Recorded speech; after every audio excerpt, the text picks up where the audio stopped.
everyone, welcome to today's session, Influencing with Intent. Okay, that's the title of today's session, Influencing with Intent. Now, there is a huge difference between influencing and manipulation. All right, it's very important that we learn the differences, understand the differences, understand the power of the differences, and understand, the outcomes of influencing and why influencing is important. Go ahead and type in the chat box. Why do you think influencing is important in life? Okay. And what do you think influencing is differently to manipulation? What are our thoughts around it? And I know I've just asked you so many questions at once. So let me start the questioning again, and then you can connect with me in the chat box. Manipulation, good or bad? Go ahead and type in the chat box for me. Because a lot of people don't understand that there is a difference between the two. They get confused between the two. So everybody's put bad. Influence, good or bad? Let's see. Okay, good. So everyone says influence is good. Everyone says manipulation is bad. Why? What's the difference between influencing and manipulating? Auntie Anne says bad and good influence. What do you think the differences are? Let's see. Because when we understand this and the power of it, then we can really begin to use it to make sure that we are, doing what it is that we need to do in regards to impacting, in regards to leadership. Anybody else? Okay, so let me give you the differences. So when you are manipulating somebody, it is for your benefit. So manipulation is for the benefit of the person administering the manipulation, okay? Influence, the person being influenced is impacted in a positive way, okay? Doesn't mean that the person who is influencing isn't also impacted, but it means that the person who is receiving the influence is better off with that advice or with that influence or with that connection. All right. So manipulation, the person who is receiving, the person who is doing the manipulating is the one that benefits. Okay. Just put a 7 in the chat if that makes sense. Very, very important clarification. So anytime you are doing something, then you want to ask yourself, is this benefiting myself or is this a mutual benefit? Because if it's a mutual benefit, or at least the person that you are influencing is being benefited, then that is influence. If you are doing something purely to benefit yourself, then that is manipulation. Now, a good leader, would you say, is someone of great influence, right? So when we think of great leaders, who do we think of? Go ahead and type in the chat box. When you think of a great leader, for me, stands to mind Nelson Mandela, okay? Also, you could have somebody, like Alex Ferguson. I see him as a great influencer. Who else? Marcus Garvey, great influencer. Gandhi, influencer. When you think about people that have influenced nations, people, who would you think of? Oprah Winfrey, influencer. Who else? Let's see. Okay, and you will all have your own, people that you would see as an influencer. All right. So Maya Angelou, 100%, absolutely love her. TD Jakes, yes. Okay. Now, what do all those people have in common? They all are influencers. They positively impact the people they connect with. People receive change. They receive hope. They receive they're better off from contacting with them than they would do had they not have had contact with them, right? Influencers. So as leaders, we shouldn't just strive for a position, which is the lowest level of leadership. We should, strive to be a pinnacle leader, which is one of great influence where people will, follow you just because they know that through your connection, they will be better off. Makes sense? Now, I've been doing a lot of different studies, and in my opinion, there's 9 influencing strategies that can be used, okay, when it comes to influencing. And I'm going to teach you those 9 influencing strategies right now, okay, by a gentleman called Yukl, Y-U-K-L. And the first influencing strategy, guys, is called rational persuasion. All right. Now, rational persuasion is, as it is on the tin, is convincing someone with the facts, okay?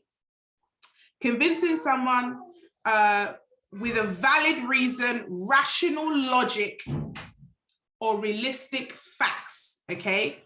So if I was going to be an example of rational persuasion, would be this, okay? It would be, don't go to that train station.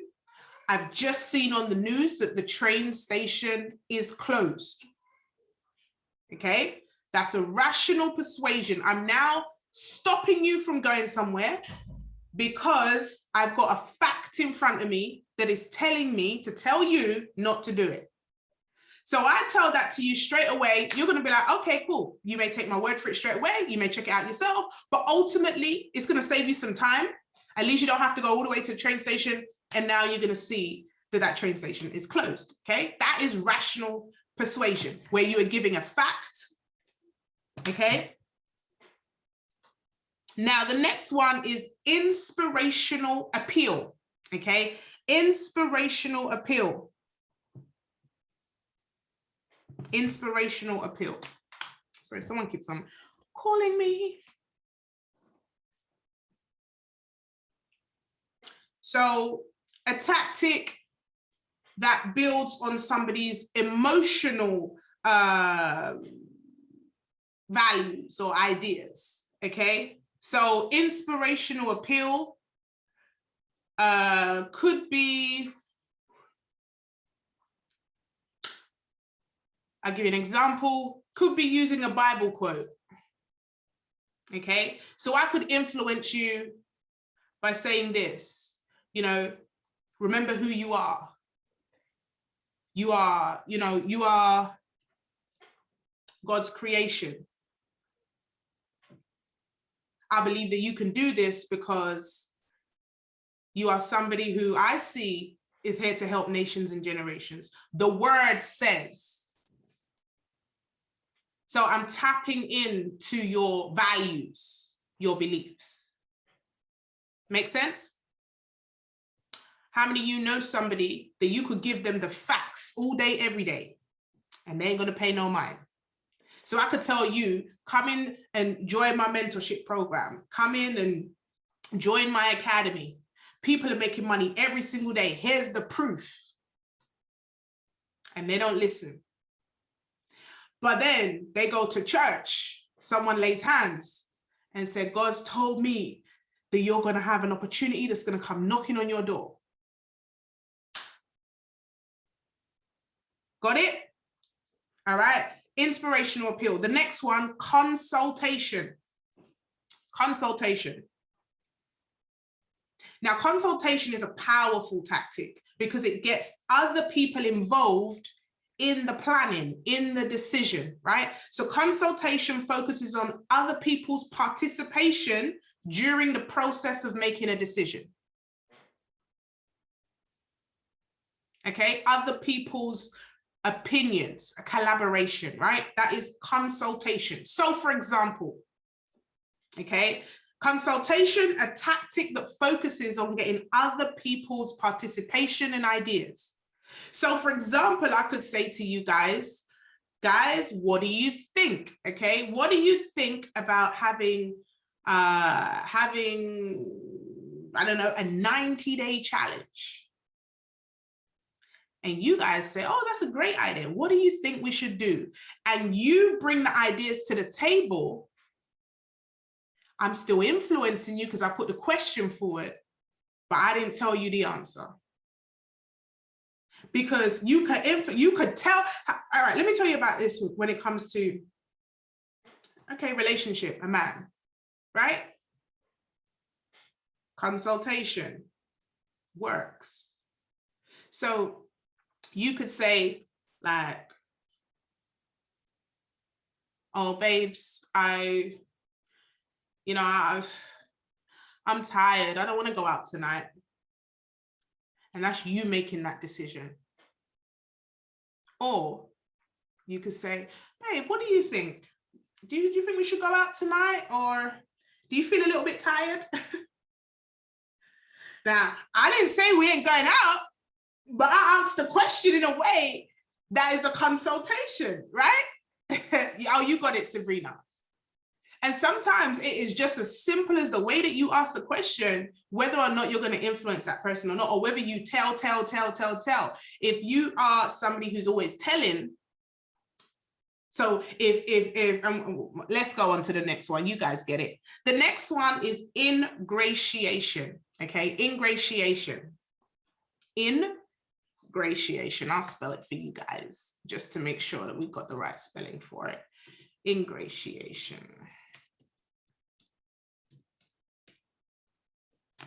Boom. Okay. Now, what's ingratiation? Ingratiation is where you use a tactic of flattery, getting the person in a good mood prior to whatever it is that you are requesting. Okay. So it's using praise, flattery, friendly, helpful language.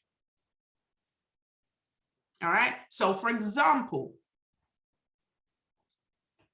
I picked up the phone today. There was a lady called Natasha and Sudeen who had made a lot of money with one of our strategies.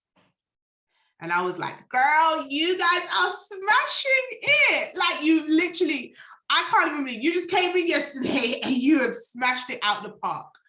You know what? Girl, you better be giving a testimony today, girl. What are you saying? You up for it?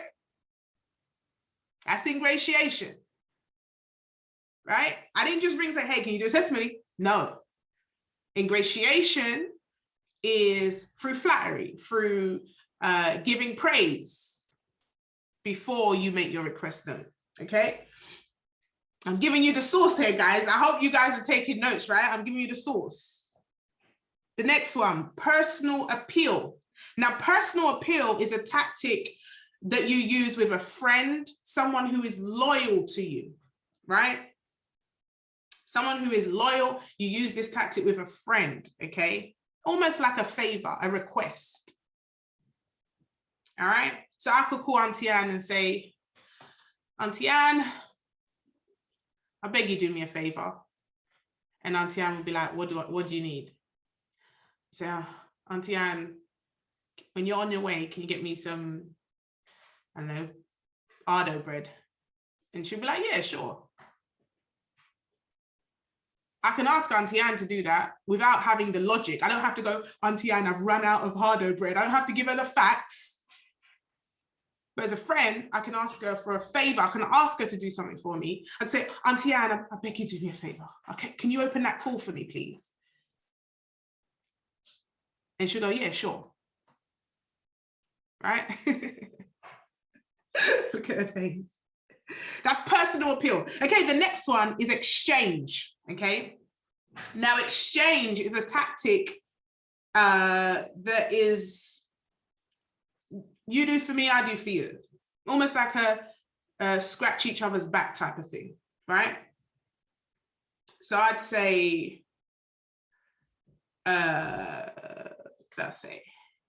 I'll do a call for your team and you do a call for mine. Simple. It could be my next door neighbor, for example. Hey, I'm going on holiday. Can you keep an eye on the house? Yeah, sure. I know next time I go on holiday, they'll keep an eye on the house. All right. So that's the exchange. It's influencing for an exchange. Could be something where, I don't know. You guys get it. Okay. The next one. Coalition is a good one. Coalition tactics. All right. Now, coalition tactics is influencing with others. So getting other people to do the influencing. Right. So let me read the definition others to support the effort to persuade. All right. So coalition could simply be like my VIP group, right? So in order for me to get some people to apply for my VIP, I didn't tell them.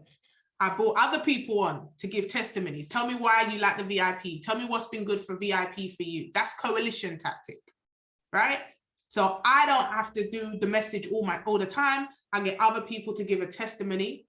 That's coalition. Coalition is what we do on our opportunity calls when someone gives a testimony. Other people give testimonies, okay? Make sense? Now, the last two are a little bit drastic. I'll tell you this. They're the last resort type of influencing, okay? Because there's a little bit, I won't call them negative, but they have a negative sort of tone to them, okay? But they are needed sometimes. So I'm going to teach you them as well. Some people teach 7, but there really is 9. The next one is pressure, okay? So pressure is a tactic that focuses on a threat, okay? So for example, it could be, I'll give you an example. Someone breaks the rules of a group chat. They're posting something that is not allowed in that group chat. They get removed. That's a pressure tactic, right? Another example would be, have you ever had one of those indirect messages from the council before where they say, I don't know, sometimes they send out these little pre-warnings before the actual warning. It's just like saying to you, I don't know, I know.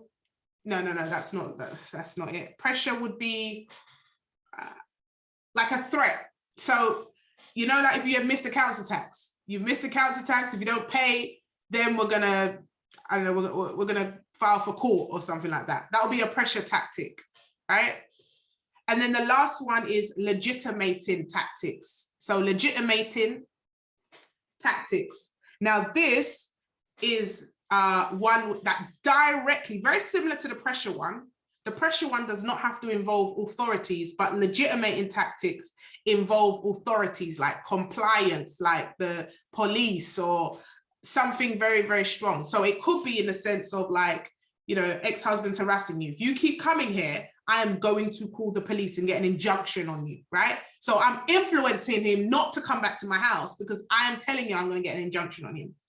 Could be, you know, when you ain't paid a parking ticket and they write you and they're like, look, if you don't pay this ticket, we're going to take your car.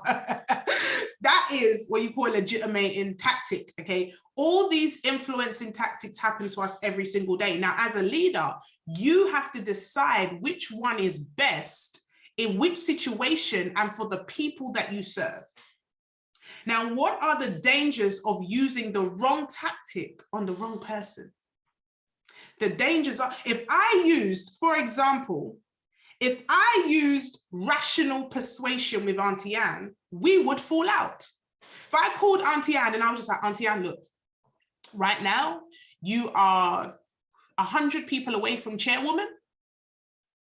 And if you don't do it, if you don't pick up the phone every single day and speak to people, Auntie Anne, you're not going to pay your mortgage off by the end of this year. If I did that, we would fall out. Rational persuasion would not work with Auntie Anne. Make sense? However, if I call Charmaine, for example, and I decided to use, let's see, which one could I use on Charmaine? If I called Amina Michelle and I decided to use inspirational appeals, that won't get her going either. So I start going to Amina Michelle, you know, Amina, you know, I believe, Amina, that God said that you're designed, you know, to help nations and generations. And, you know, Amina, just go do as the Spirit leads. I mean, that would just not help. right? That's just not going to connect with her. Okay. If I used, I don't know, if I used, let's see, I'll give you a live example, guys. I tell you this, and this is between us, right? So, as you know, I'm married to Anton, and there's a point when Anton always used to leave his dirty clothes on the floor, okay? And it was jarring, and it was annoying because the basket was right there. And no matter what happened, the clothes would be on the floor. And so I was like, okay, cool. Auntie Anne's taught me to be the Proverbs 31 wife. Let me just, so I made my request known. So the first step was rational persuasion, babes. Like the basket, it just makes sense to put the clothes in the basket, right? This basket here, I bought a brand new basket, guys, a new one. And it has on there colors, whites, like it's labeled out so clearly that even Stevie Wonder would be able to see where to put the stuff, right? And I was like, babes, look, I bought a brand new basket. Just the next day, clothes on the floor. Rational persuasion did not work. So we went on to inspirational appeal. It's like, I believe, babes, that you can use this basket and you are going to start putting the stuff in. I believe that you are that husband, that you are going to be able to put the clothes in the basket. I just believe it in my spirit. It worked for one day, the next day, clothes on the floor. So we moved. Consultation. Auntie Anne, hubby Steve, one day we had an argument, it came out, and they were, consulting us. It's like, what can you both do to, make each other happy, blah, blah. This is what we've done. We've been married for X amount of years. It's like, yeah, okay, I'll be a better wife, I'll be a better husband. That worked for a week. Clothes back on the floor. Okay, so we moved on to the next one. All right, the next one, okay, ingratiation. Baby. What turns me on is when I get in the bed, all the clothes are just not on the floor. That just makes me go to my bed so good. And you know what that means? Oh, that means I get in the bed like, hey, baby. That worked for a whole month. And then after, went back to normal again. Personal appeal. Now here's where it got deep. I was like, babes, like honestly, seriously, every time you put them clothes on the floor, not only does it does my back in, I just get into a really bad mood. Like it's so annoying and it just really upsets me. And I know it's something so little, but it genuinely upsets me when you put those clothes on the floor. And after that, he never did it again. He never, ever put them on the floor again. Because what works for Anton is knowing that I'm happy. I went through all of this. But the next one was about to be, listen, I was about to go into like, some pressure and legitimating tactics. I was like, listen, if you put them things on the floor again, like, there's gonna be problems. But how many times, like when I actually thought about it, like obviously when I was doing the tactics, I wasn't actually going, this is, ingratiation, this is da-da-da. But it's when I was thinking back to the steps that I took, I realized that each strategy I was using and which one and why they don't work. It's not that he didn't care, it's that it was the wrong influencing strategy. And how many times can we look back and see that, okay, that didn't work, that didn't work, that didn't work, that didn't work. And we think that the person don't care, or that they're just silly, or that they're like, what's wrong with them? It's not what's wrong with them. It's that you've used the wrong strategy, the wrong language to get them to understand how it's going to benefit. How would it have benefited Anton by him putting the clothes in? He would not have me in a stroppy mood. He would have me in a good mood. He would get more time for me because it takes me longer to pick up all the clothes. And by the time I've done it, I'm in an annoyed mood. So he benefited from the fact that I now was in a happier mood, as ready to be the wife that he needs, right?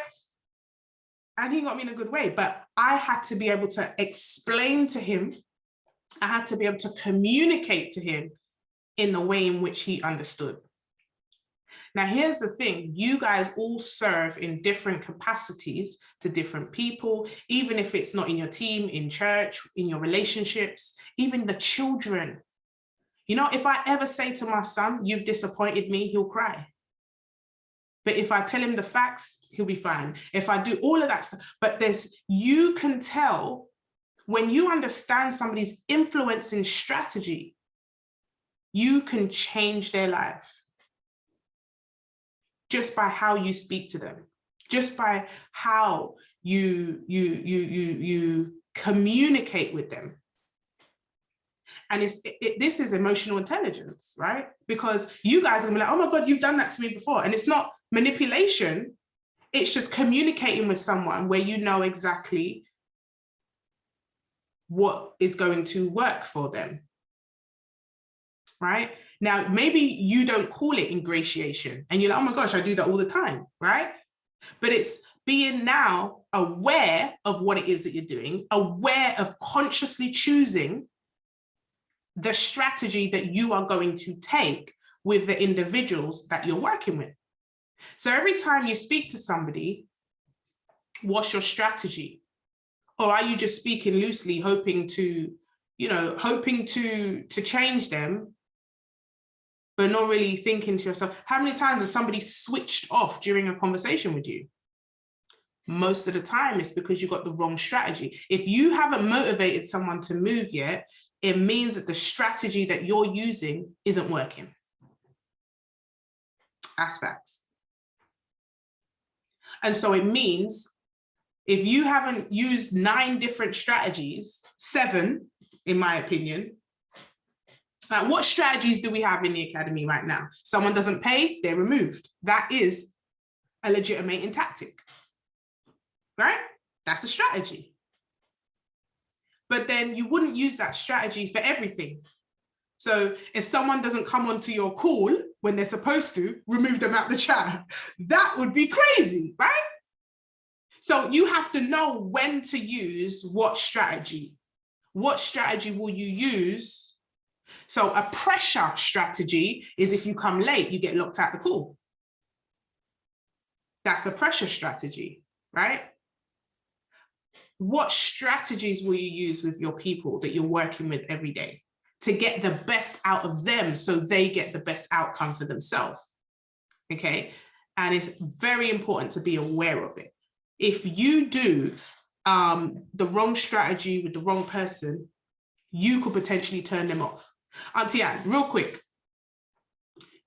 Honestly, if I rang you up and I started, digging you out on all the numbers and the facts and figures and, just, it doesn't even have to be shouting, but let's just look at the tactic, right? If I just like to say all these numbers to you, all these facts and figures, like how off-putting would that be for you? Like, it'll be very off-putting. I'll just switch off really. And then you probably won't hear from me for a couple of days or so. I just sort of get in my little shell. But it'll be very off-putting, yeah. But then if I did, I had somebody the other day, right, who literally called me, no word of a lie. And he said to me, I feel like I'm letting you down. Like, I'm not P1000 yet. And, I feel like I'm letting you down. And he didn't want to hit P1000 for himself. He said he felt like he was letting me down. And Sabrina, I swear you said that to me when you was on the way to P1000. Let me unmute Sabrina, right? I think, Sabrina, I couldn't use that tactic with you either. If I started ringing you and like shouting at you every day and just saying, you know, how many calls you're making, how many calls you're doing, how many calls you're doing. But if I said, Sabrina, man, if you don't, like, I beg you call 2 people because it would really help me out, you would do that. Yeah. Do you see what I'm saying? No, fully, because I'm like similar to Auntie Anne in that respect. Yeah. If I called you and I said, do me a favor, I beg you call 2 people, you would do that. That's the influencing strategy I would use with you. But then I might use facts and figures with Tosin, because Tosin is quite analytical. And Tosin needs to break things down in her mind. So if I came to you, Tosin, right? And I came to you and I put 5 people on the call with us in our coalition. I said, guys, what do you think Tosin should do? Tosin would be like, Jesus, why has she got all these people on the call with me? But I could do that with Lisa. I could get 5 people on a call and stick it on Lisa and be like, Lisa, me and these 5 people have been having a chat. And we got something to say. We think that you should be doing better, or we think we should be doing. I could do that with you. But how would you feel, Tosin, if I literally added 5 people to a call to coalition you? Very uncomfortable. Very, very uncomfortable. Because that's just not your style, right? That's not your style. But if I sat down with you and I said, okay, Tosin, you need 4 P600s and you need 2 P1000. And now you're chairwoman. And this is the strategy. And this is what you got to do. And this is what you got to do. And then this is how we break it down. This is how we put in a spreadsheet. You'll be like, boom, got it. And you might ask more questions, like break it down even more, Nikki. Let's just make it absolutely clear. Make sure we're absolutely clear. We done made it as clear as it can. I was like, let's make it clear. Let's make sure we get all of the finer details on what day we're gonna do, what time, and then we may call Jade and do a spreadsheet, right? And it doesn't make anybody right or wrong. It just means that we all respond to different strategies. And part of leadership is understanding the strategies that work for your people. I mean, each and every one of you have a different strategy. And let me just make it clear, different situations will also require different strategies. Because, you know, that situation that I just gave example for with Tosin is, you know, that one, but then a different situation maybe would require a different influencing strategy. So it's just about having that, it's discernment, it's emotional intelligence to not have all size fits all, because not everybody will respond to, you know, the same strategy. I mean, right now, I think, Charmaine, the strategy that sort of works for you right now is, I think if I look at the strategies, you are inspirational appeal. Because I'm like, Charmaine, listen, you're better than this. You are better than this. Like the whole transformation that you've made has all been based on inspirational appeal. It's based in pouring into you, getting you to believe in yourself, understanding that you're called for greatness. I didn't use no facts, no figures. I didn't say to you 2 + 2 is 4, right? But you didn't need that. Get it? Same like Nakota. I didn't ring you and go, you know, let's go, you know, 12 people, there's none of that. I was like, girl, get out of bed. Like, get up. Like, you're better than it. Like, remember who you are. Like, do you get what I'm saying? So every strategy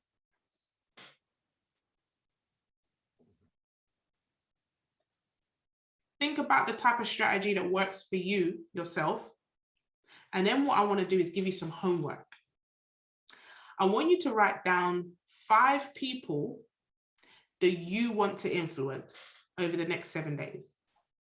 Could be business, could be personal. 5 people. 5 people that you want to influence. And then next to their name, write the strategy that you're going to use. Think about the strategy that you believe works best for them. And then I don't want you to tell me publicly, but you can give me your reports privately on how that conversation went. Next week, Tuesday, I'm going to be going through the techniques, the relationship techniques that you need in order to administer these strategies. But I want you to do it over the next 7 days. And just privately message me and let me know which strategy you use, how the conversation went. But now you're aware of these strategies. Number one, you're going to see me using them. You're going to see it. You're going to be like, oh my God, that's ingratiation. That's correlation. But number two, you're now going to be more aware about it. And you're going to be able to be consciously aware when you're speaking to people. Now, I will tell you this. If you are too lovey-dovey, softly with somebody who needs direction, they're not going to perform. And if you're too hard on someone with facts and figures that need emotional support, they're not going to perform. So this really does require discernment. That's why I didn't teach it to P600s. That's why I'm teaching it to you guys. Now, let's talk about it, Sabrina, because at the beginning, my strategy for you was wrong. And that's what turned you off. That's what got you stressed. Because I was just like, Sabrina, come on, you're only 2 people away. You're only 2 people away to changing your life. I'm saying you, Sabrina, you're about to make 10,000 a month. And all of that money, like if I called Auntie Anne and said to Auntie Anne, listen, Auntie Anne, I will give you 10 grand.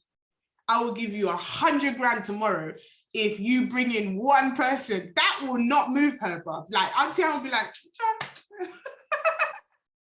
because she's not motivated by the facts and figures, by numbers. And so if I'm consistently pushing an incentive, right? If I'm consistently like, yo, I give you 500 quid. If you do this, I give you 200 pounds. I'm giving you this, I'm giving you that. And you're like, why are these people not responding? Because that's not what inspires them. That's not what gets them going. But the minute I say, if I say to Auntie Anne, I give you 100 grand to bring in a person, she won't do it. But if I said, Auntie Anne, please help me. Like, it's gonna put me into good light with David. Please just help me do it. Auntie Anne will pick up that phone because she knows it will help me. If I said, Auntie Anne, let's go on holiday. Like if you hit chairman by June, me and you go on holiday. Look at her face now. She's like, yes, can it be a cruise? Because different, let me tell you this. I had an incentive once, okay, for the people that made the most money would get, I think it was £500, right? Nobody responded. Then I said a 15-minute conversation with me and everyone responded. Because the people were not motivated by money, but they were motivated by knowledge, access. You'll be surprised how an incentive doesn't work in one way or another. Notice the other day that on the thing, I said a private call with Austin. So if you were not motivated by the Barcelona trip, if you were not motivated by the money, you could also be motivated by the access.